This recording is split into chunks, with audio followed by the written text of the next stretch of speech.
For 50 years I have shared a bed, a table, a life with the same woman, and there was a period in the middle of all of that when I could not have told you a single thing she was thinking. My name is George. I am 79 years old, and I came closer to losing my marriage than I have ever admitted to anyone. Not because of anything dramatic, not because of another person or a terrible fight or a moment I can point to and say, that is where it broke. It nearly ended because two people who loved each other simply stopped seeing each other. And for a long time, I did not even realize it was happening. Margaret and I were married in the spring of 1974. She was 26. I was 27. We were young enough to believe that love was mostly a feeling, and that as long as the feeling was there, everything else would follow naturally. Nobody told us that love over a long life becomes less of a feeling and more of a decision you have to keep making. Nobody told us that.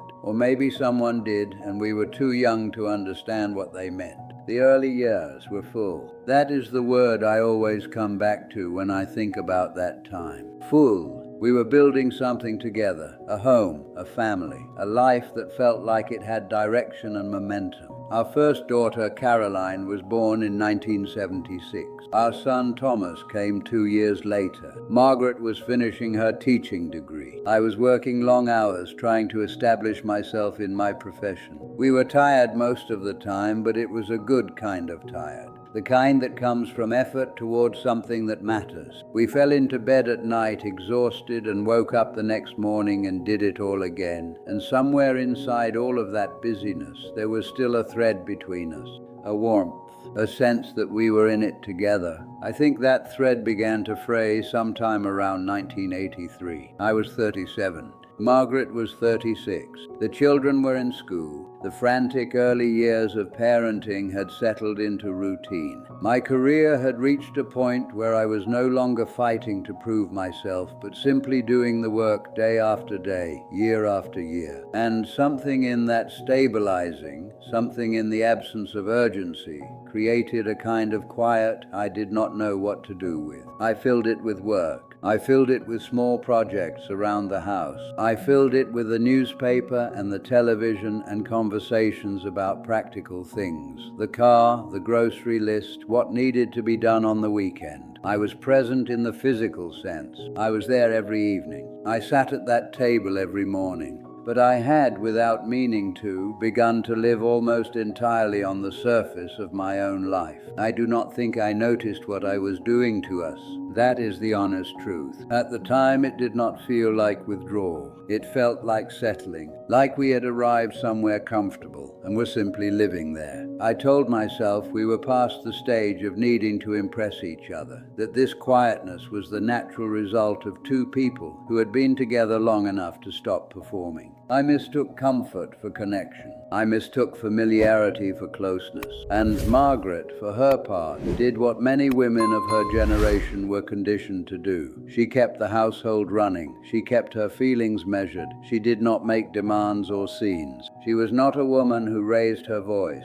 So the distance between us grew in silence, which is the only way it could have grown without either of us noticing, until it had already grown very wide. There was one evening, I remember it clearly even now, sometime in the winter of 1985. Margaret and I were sitting in the living room after dinner. The children were upstairs. The house was quiet. We had been sitting there, the two of us, for perhaps 40 minutes, and neither of us had said a word. Not a comfortable silence, the way people describe it when they talk about being at ease with someone. It was something else. It was two people running out of things to say to each other. I looked over at her at some point. She was reading, or pretending to, and I had the strangest feeling. I thought, I do not know what she is worried about right now. I do not know what she is hoping for. I do not know what she thought about today, or what made her smile, or what is keeping her up at night. I know her face and her habits and her preferences for small things, but I have not actually talked to her, really talked to her, in I do not know how long. And then, because I did not know what to do with that realization, I picked up the newspaper and I let the moment pass. That is the moment I would go back to if I could, not to change what came after necessarily, but just to sit with it long enough to understand what it was telling me. The years from roughly 1983 to 1986 were the years I now think of as the long silence. Nothing happened during those years that would register as a crisis from the outside. We did not fight. We did not separate. We were, by any external measure, a stable and functional family. We attended school events and holiday dinners and neighborhood gatherings, and we presented ourselves as what we were, a married couple, a family, a unit. But behind that presentation, the intimacy between us had quietly evaporated. Margaret and I were living as companions, housemates almost, people who were bound to each other by obligation and history and children and shared property, but who had lost, and I am choosing this word carefully, who had lost genuine curiosity about each other. That is what I have come to believe it was at its core. A failure of curiosity. I had stopped being curious about my wife. I had decided somewhere beneath my conscious awareness that I already knew her, that she was familiar and therefore known, and that known meant there was nothing left to discover. I had filed her away in some terrible interior accounting as understood, and she had done something similar with me, I think, though we did not speak about it in those terms until much later. What began to shift things was not a conversation or a decision or a deliberate effort. It was a scare. In the spring of 1986, Margaret found a lump. She had a biopsy. We waited 10 days for results. Those 10 days were among the longest of my life, and in those 10 days something cracked open in me that I had not known was sealed shut. I sat with her in the doctor's waiting room and I looked at her hands. She had her hands folded in her lap, and she was very still, the way she always went still when she was frightened, and I felt something move through me that I can only describe as recognition, like waking up and suddenly seeing where you are. I thought, this woman is my life, not my companion, not my housemate, not my co-parent or my history or my obligation. My life, and I had been treating her like furniture. The lump was benign. We drove home from the doctor's office in the afternoon light, and I pulled the car into the driveway, and I did not get out. I sat there with the engine off, and I said, I remember exactly what I said. I said, Margaret, I think I have been somewhere else for a long time, and I am sorry. She did not say anything for a moment. Then she said, yes, I know, and she reached over and put her hand over mine on the steering wheel. And we sat there for a while longer without talking, and that silence was entirely different from the ones that had come before it. That silence had us both in it. We did not fix everything that afternoon. I want to be honest about that, because the truth of a long marriage is that it does not get repaired in a single moment, no matter how significant that moment feels. What that afternoon did was open a door that had been closed for years. It reminded us both that the other person was still there, still fully there, and still worth being curious about. And we had to learn slowly, and sometimes awkwardly, how to be curious about each other again, how to ask real questions, how to listen to the answers without half our attention somewhere else, how to choose each other, not just live alongside each other. Margaret and I talked more in the years after 1986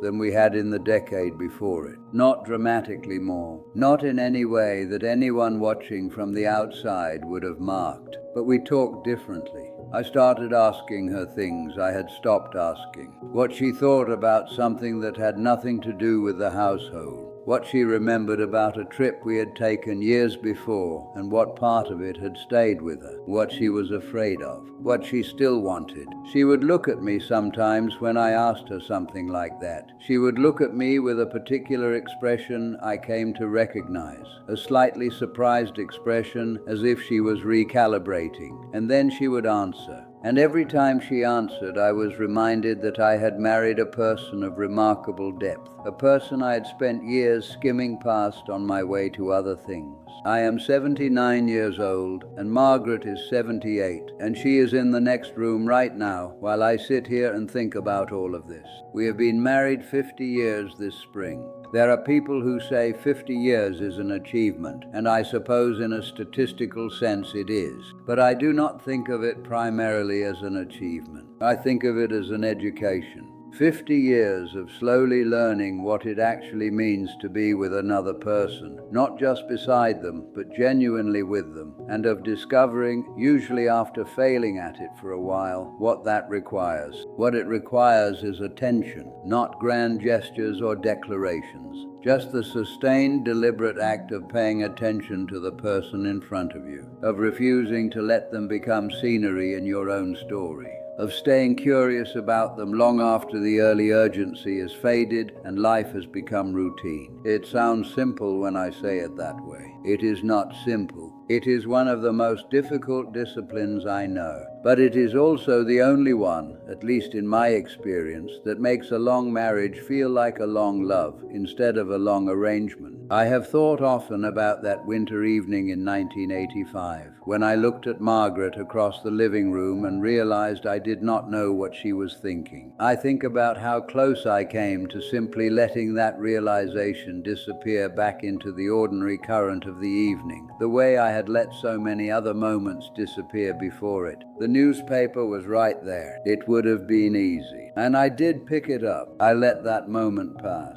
But something of it stayed with me, working quietly beneath the surface until the moment in that doctor's office when it finally broke through. If I could say one thing to someone sitting where I was in 1983, not advice exactly, but just one honest thing, it would be this: the person across the table from you is not finished. They are not a known quantity. They are not the sum of everything you already understand about them. They are a person who is still happening. And the moment you stop being curious about that, you stop being present in your own marriage, and possibly in your own life.